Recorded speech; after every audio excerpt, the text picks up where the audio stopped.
हे आपण असे कुरकुरीत कांदा भजी बनवलेत, नक्कीच ट्राय करा. आणि चॅनलवरती नवीन असाल तर चॅनलला सबस्क्राईब करा. आणि पाहू शकता अगदी कुरकुरीत छान पकोडे झालेत आपले. हे तुम्ही कांदा पकोडे म्हणू शकता किंवा कांदा भजीही म्हणू शकता. नक्कीच ट्राय करा. आज आपण कांदा भजी बनवणार आहोत. त्यासाठी आपण कांदा घेतला आहे. कांदा असं बारीक कट करून घेतलेला आहे, पाहू शकता. नेहमी आपण कांदा भजी बनवत असताना असं वातट किंवा कुरकुरीत होत नाहीत, तर आपण ते कुरकुरीत कसे बनवायचे हेही सांगणार आहोत. सगळ्यात अगोदर आपण यामध्ये मीठ घालून ठेवायचे. हे हाताने मिक्स करून घ्या. अगदी सर्व कांद्याला लागलं पाहिजे हे मीठ. यावरती आपल्याला हे झाकण ठेवायचे आणि हा कांदा मिठामध्ये 2 मिनटं असाच ठेवून द्यायचा आहे. ह्या कांद्याला आपल्या 2 मिनटं झालेले आहेत. हा कांदा असा ओलसर झालेला आहे, पाहू शकता. या कांद्याने असं पाणी सोडलेलं आहे. आता आपल्याला पुढची प्रोसेस करायची आहे. नमस्कार. आज आपण कांदा भजी बनवत असताना नेहमी लक्षात ठेवायचं की कांदा अगोदर असा छोटा कट करून घेऊन आणि त्यामध्ये मीठ टाकून ठेवून द्यायचं. आणि त्यानंतर आपण यामध्ये पुढचे साहित्य घालायचे आहेत. आणि चॅनलवरती नवीन असाल तर चॅनलला सबस्क्राईब करा. व्हिडिओ कुठेही स्किप करू नका, पूर्णपणे पहा आणि बेल आयकॉनला प्रेस करा. आणि व्हिडिओ पूर्ण पाहिल्यासच तुम्हाला कळेल की ही कांदा भजी कशी झाली. चला, यामध्ये हळदी पावडर, हे चवीनुसार लाल तिखट, मीठ आपण अगोदरच घातलेलं आहे कांद्यामध्ये, त्यामुळे घालायचं नाही. हे जिरं पावडर, यामध्ये हे तीळ घालायचे 1 चमचा.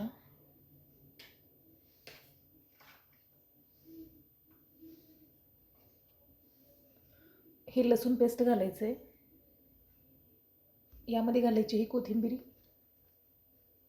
सरस कोणी कांदा भजीमध्ये कोथिंबीर वापरत नाही, पण तीळ आणि कोथिंबीरीमुळे खूप छान टेस्ट येते. नक्कीच तुम्ही वापरत जरी नसाल तरी नक्कीच ट्राय करून पहा आणि तुम्हालासुद्धा ही अशा पद्धतीची कांदा भजी खूप आवडतील.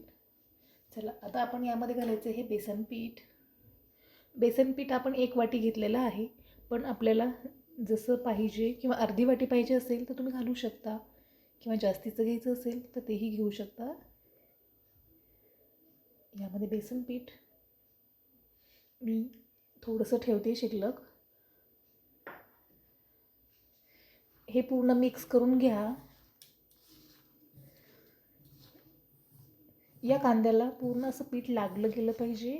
आणि जसं तुम्हाला पाणी लागेल तसं थोडंसं घालायचं, एकदम घालायचं नाही, कारण आपण या कांद्याचं आधीच पाणी होतं आहे, त्यामुळे जास्त पाण्याचा वापर करायचा नाही.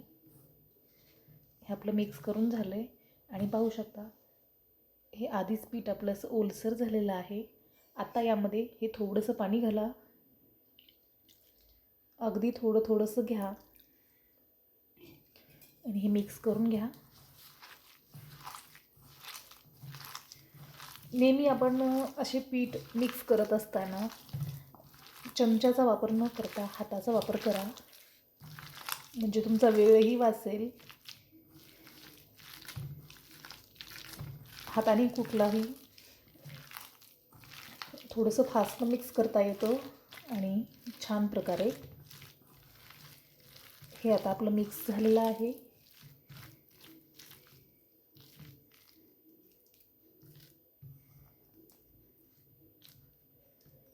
हे मिक्स करून झालेलं आहे आपलं.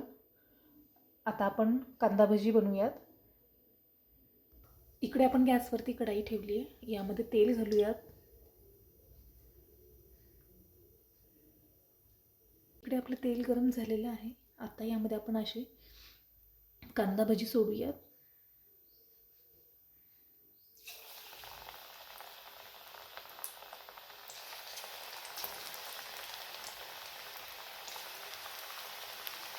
या कांदा भजीमध्ये आपण खायचं सोड्याचा वापर केलेला नाही. तरीसुद्धा आपली भजी अशी कुरकुरीत होणार आहे.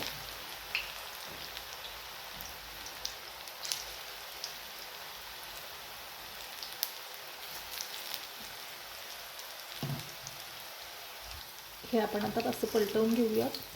पाहू शकता अगदी हे वरती आलेले आहे.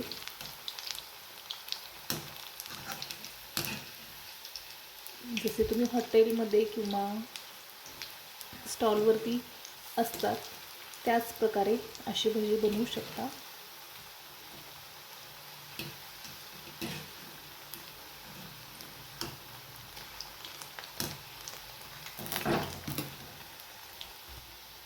ही भजी आपण तळत असताना हे तळत आल्यावर आपल्याला थोडंसं मीडियम गॅस करायचं आणि त्यावरती आणखीन थोडंसं तळून घ्यायचं, म्हणजे अगदी हे आतपर्यंतसुद्धा कुरकुरीत होतात आणि याचा कलरही डार्क होत नाही. आपण या भज्यामध्ये फक्त आणि फक्त बेसन वापरलेलं आहे. यामध्ये रव्याचा वापर किंवा तांदळाच्या पिठीचा वापर केलेला नाही. हे पाहू शकता. आत्ता हे आपल्याला काढून घ्यायचे आणि याचं असं तेल निथळून घ्यायचं. याचा आवाजसुद्धा पाहू शकता, असा कुरकुरीत येत आहे. आता हे मी काढून घेते. इकडे प्लेटमध्ये आपण काढून घेत आहोत. पाहू शकता अगदी हे कुरकुरीत आवाज येत आहे. आणखी आपलं पीठ शिल्लक आहे. आता हे पण करून घेऊया.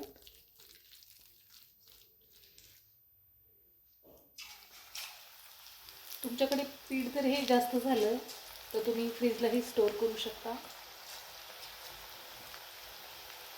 1 तासाने किंवा अर्ध्या तासानेही काढू शकतात.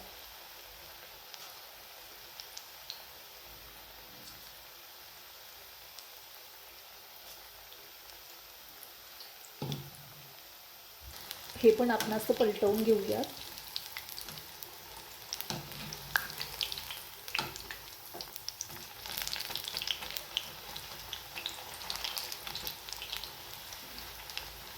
याला थोडंसं मिसळून घ्यायचं, म्हणजे एकमेकाला चिकटलेले जे भजी आहेत ते असे साईडला होतील आणि असे मोकळे होतील. हे पाहू शकता.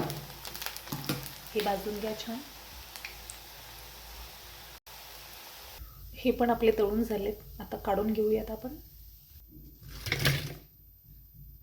हे पाहू शकता. हे पकोडे आपले असे अगदी कुरकुरीत झालेले आहेत.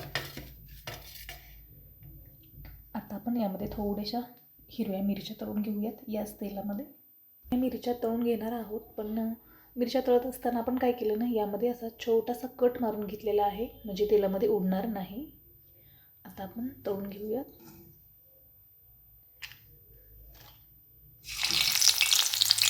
या मिरच्या तळून झालेल्या आहेत.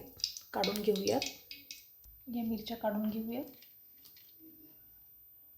या मिरचीवरती थोडंसं मीठ घाला.